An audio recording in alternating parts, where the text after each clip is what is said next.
Stoney one more time. Before I take it, before I share a few comments, I do want to acknowledge a number of people in the room. We do have a couple of our elected officials whom I've seen. Cheryl Burke is our 7th District School Board Representative. Thank you for being with us. Dr. Cynthia Newbill, where is she around here? Our City Councilwoman for the district is around here, or was she somewhere around here? Our board chair, Jershawn Jones, is right back here. Wave your hand, Jershawn. And the rest of our board members, Nancy Harrison is our board co-chair, and a number of others are around here. If you all can raise your hands. I also want to recognize our staff. Chief cheerleader, hands down. We have a wonderful team of caring professionals here at Peter Paul, each and every day, taking care of close to 300 of our young people here in the East End across a couple of locations, soon to be another. So we're really excited about that. So my staff, all of my staff, you could just raise your hand. Raise your hand. Thank you all so much for the heart.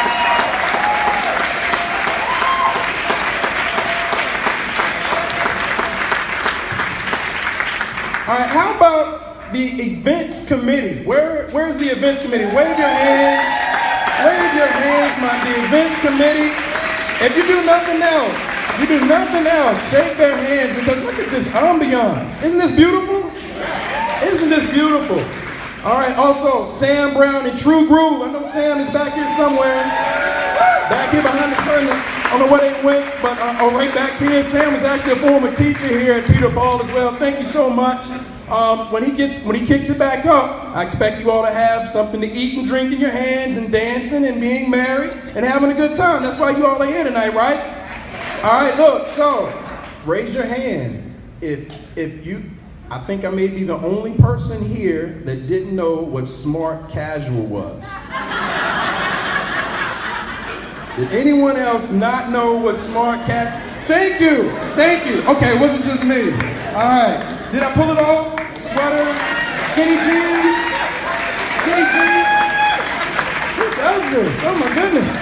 All right, look, so I know I don't have but a couple of minutes, so someone's gonna give me the hook. But I do want to say a couple of things. Everybody put their hands on their heart. Put your hands on your heart. Let's do a little heartbeat. Dum dum dum dum dum dum dum dum dum dum dum dum dum. Feel that? Dum dum. Keep doing it. All right. And let me tell you a few words about our heartbeat. What do you think our heartbeat is here in the East End? The children are what pumps blood through our hearts each and every day. When we walk in this building, we think about our children. They're our lifeline. When we think about the future of this East End, the pulse of this East End, the heart of this East End, it's in the children. It's in the children. Our job here at Peter Paul is to make sure that our children, each and every one of them, once they become adults, they're not raising their kids in poverty. That's an audacious goal, but it's achievable. Why is it achievable? Something that Mayor Stoney has said a little while ago, just a few minutes ago, about raising that bar high. And some of you all have heard me say these children are not products of their environment, they're products of our expectations.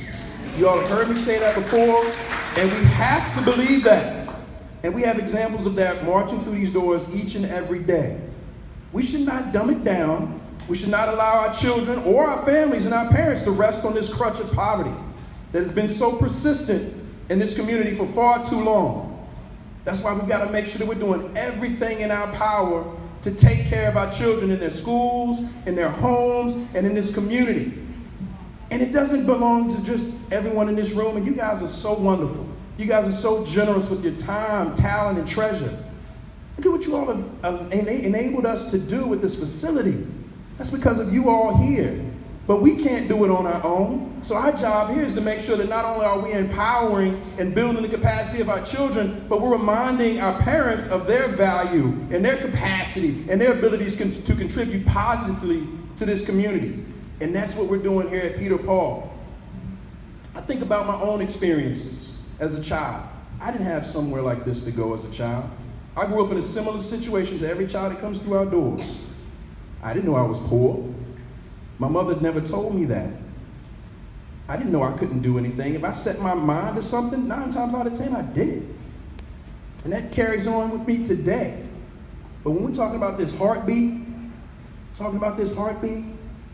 imagine how many times that heartbeat pumps fast for these children in this community when something negative happens, something traumatic happens in this community.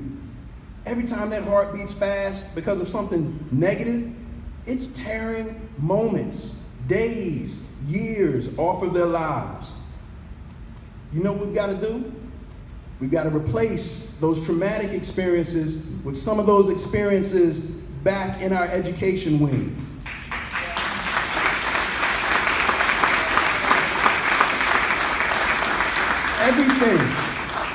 Everything from making sure that they get a chance to go up to DC, to the Museum of African History and Culture, so that every one of our African American children understand who they are and whose they are and where they've come from, so they know where they're able to go. That's why they got to do that. Swimming lessons. One of the leading causes of death for African American children is drowning. One story. I went on 2 vacations my entire childhood. 2 vacations. One of them was to Virginia Beach. And I almost drowned. Almost drowned in Virginia Beach at 9 years old. It was the scariest moment of my life. Wave took me out, and a gentleman saved my life. All right? We've got to make sure that these kids have positive experiences. Positive experiences. Junior Iron Chef, making sure that the kids are eating nutritious meals and they know how to prepare those meals. Did anyone come to the Iron Chef competition here we had a little over 6 months ago? Amazing. It was an amazing experience in partnership with another wonderful organization in the community.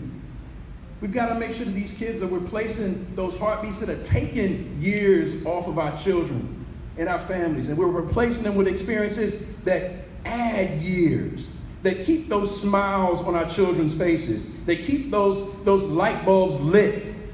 So when those bumps in the road or potholes, when they hit that pothole, they've got enough in them to keep moving, to right the course, to keep pressing forward. That's what we got to do. So I know I'm running over my time, but I encourage you all, please consider going back to the education wing. Make sure that you get something to eat and drink, or drink back here, eat back here, but stop by those tables and sponsor a child's transformational experience, because those experiences will build the children we need to lead, to be the next Beau or the next Levar Stoney, or the next Delegate Lamont Bagby. That's what we're trying to build. That's what we need. We need these children to be leaders. We see these children for the potential they have. They're not at risk. These are emerging, high potential young people. We've got to stop referring to them as at risk. Children in Chesterfield with some of the highest rate of teen substance abuse in the state, they're at risk too. So don't call my kids in the East End at risk.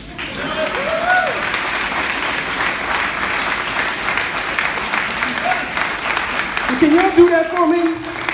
Can y'all go back there and sponsor some transformational experience? Can y'all pump some blood through the hearts of our children?